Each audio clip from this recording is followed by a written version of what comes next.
warahmatullahi wabarakatuh. Di sini kami akan ingin menyelesaikan tugas dari mata kuliah manajemen operasi tentang mereview jurnal. Perkenalkan, nama saya Novel Ramadhani Dibansa. Saya Sofian Aryan. Saya Didian Muncul. Saya Ahmad Fadila. Kami akan mereview pada jurnal yang ingin mereview, yaitu Volume 6 nomor 2 tahun 2020. Jurnal hasil penelitian dan karya ilmiah dalam bidang teknik industri.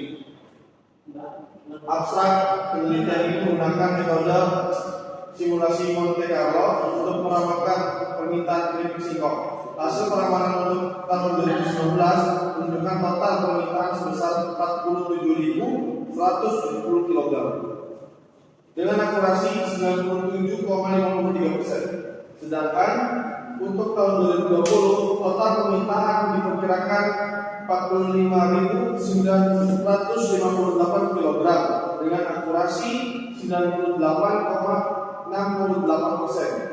Temuan ini memberikan informasi berharga bagi UMKM di daerah tersebut untuk merencanakan produksi dan memenuhi permintaan konsumen sehingga meningkatkan kepuasan pelanggan. Penelitian selanjutnya disarankan untuk melakukan perencanaan agregat dan kebutuhan bagi produksi. Tujuan dari penelitian ini adalah untuk melakukan peramalan permintaan keripik singkong guna meminimalisir ketidaksesuaian antara permintaan dengan persediaan produk serta mengantisipasi terjadinya ketidakpastian permintaan dari konsumen. Metode yang digunakan pada penelitian ini adalah simulasi Monte Carlo.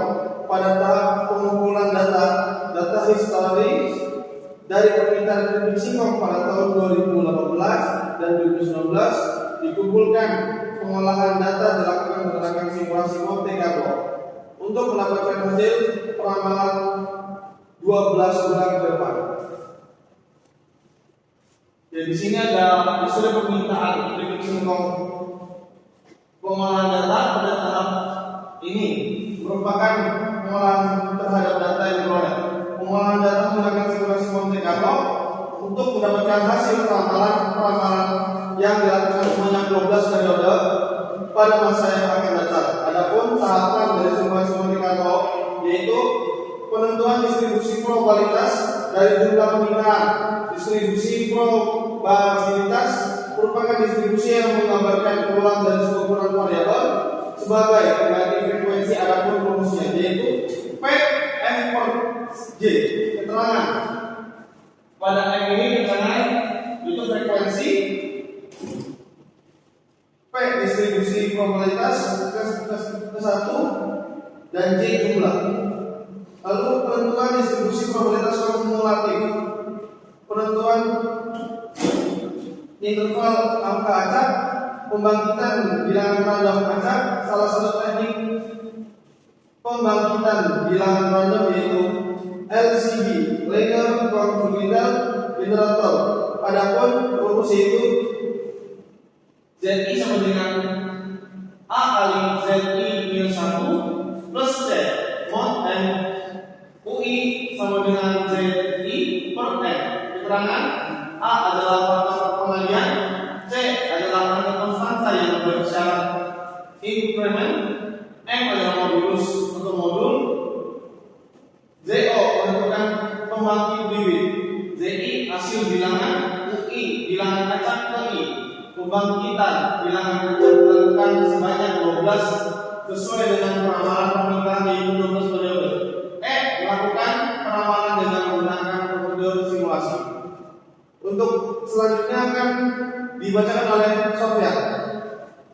Hasil dan pembahasan contoh perhitungan distribusi probabilitas pada bulan Januari tahun 2018 sebagai berikut.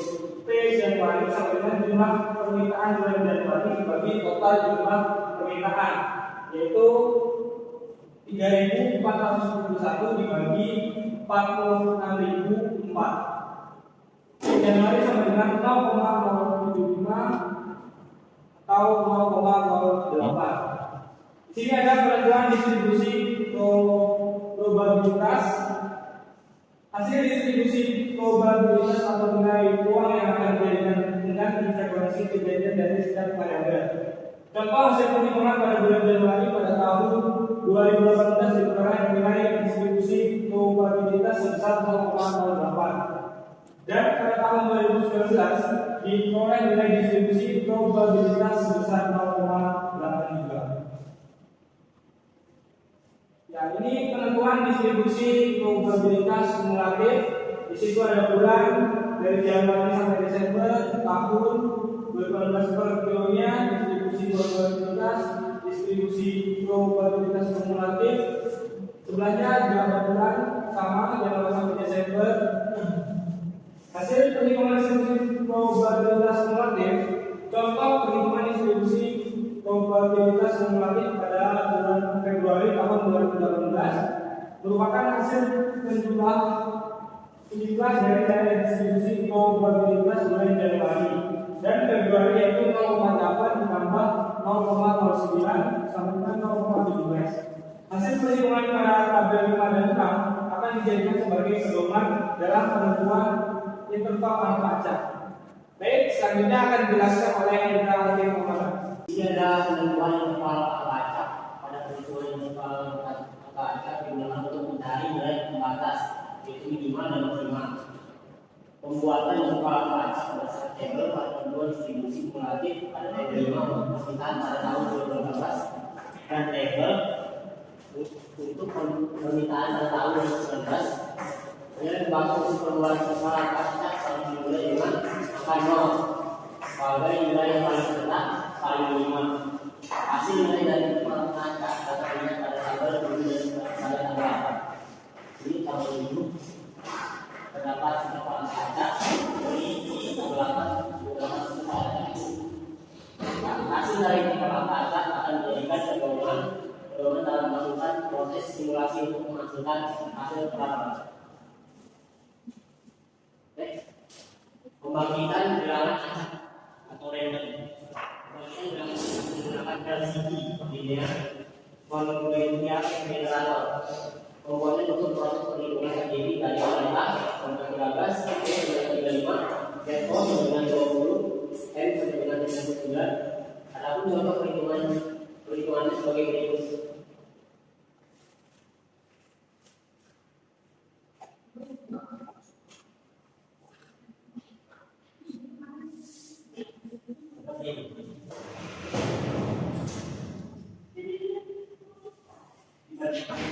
Ini pembahasan hasil pembagian bilangan acak mulai dari bulan Januari sampai Februari. Ada data JPI dan video. Selanjutnya akan saya berikan kepada kalian. Baik, terima kasih. Di sini saya akan menjelaskan tentang hasil penambahan permintaan. Di sini terdapat tabel 10 hasil penambahan permintaan distribusi uang berdasarkan simulasi Monte Carlo untuk periode berikutnya. Di sini tahun 2019 pada bulan Januari hasil penambahannya sekitar 3.892. Februari hasil penambahan sekitar 4.031 kg sampai Desember yang mengamati hasil 4.395 yang mencapai total 4.770. Dari hasil tersebut diperoleh perhitungan tingkat akumulasi permintaan aktual dengan hasil penambahan permintaan sebagai berikut. Tingkat akumulasi sama dengan total hasil permintaan aktual dibagi total hasil penambahan permintaan. Tingkat akumulasi sama dengan 4.000, 46.000, 4 dibagi 47.170 sama dengan 0,9753. Tingkat akumulasinya sekitar 97,53%. Dari hasil perhitungan dapat dijelaskan bahwa presentasi hasil penambahan permintaan kritik Simpong mampu memberikan calculatan sebesar 97,03% berdasarkan data historis permintaan aktual periode sebelumnya. Next. Di sini hasil penambahan permintaan Simpong berdasarkan simulasi Monte Carlo untuk periode berikutnya. Dari hasil penambahan yang diperoleh bahwa total penambahan permintaan dari Simpong sebesar 45.958 kg. Dari hasil tersebut diperoleh perhitungan tingkat akumulasi permintaan aktual dan hasil penambahan permintaan sebagai berikut. Tiket akurasi sama dengan total hasil permintaan aktual dibagi total hasil penamalan permintaan. Tiket akurasi sama dengan 45.000, 3.000, 394 dibagi 45.998 sama dengan 0,9868. Tiket akurasi sekitar 98,68%. Dari hasil perhitungan penamanan tersebut ditampilkan pada grafik untuk memberikan informasi secara visual. Adapun grafik dapat dilihat pada gambar 2 dan 3 sebagai berikut. Di sini grafik data aktual dan penamanan, dan di sini sama grafik data aktual penamanan. Gambar 2 grafik hasil penamanan permintaan revisi POM pada periode berikutnya tahun 2019. Dan begitu juga di gambar 3. Sekian, kembali cek saya Dewi Waluyo. Jadi kesimpulannya dari penelitian ini adalah bahwa penggunaan metode simulasi Monte Carlo dalam pengambilan permintaan revisi POM dapat memberikan hasil yang akurat dengan total permintaan yang diperkirakan sebesar 47.170 kilo tahun 2019 dan 45.668 kilo untuk tahun 2020 dengan tingkat akurasi masing-masing 90,03% dan 98,68%. Temuan ini menunjukkan pentingnya peramalan permintaan yang efektif dalam perencanaan produksi untuk menghindari ketidaksesuaian antara permintaan dan persediaan serta meningkatkan kepuasan pelanggan bagi UMKM di daerah tersebut. Sekian review jurnal dari kelompok kami. Wassalamualaikum warahmatullahi wabarakatuh.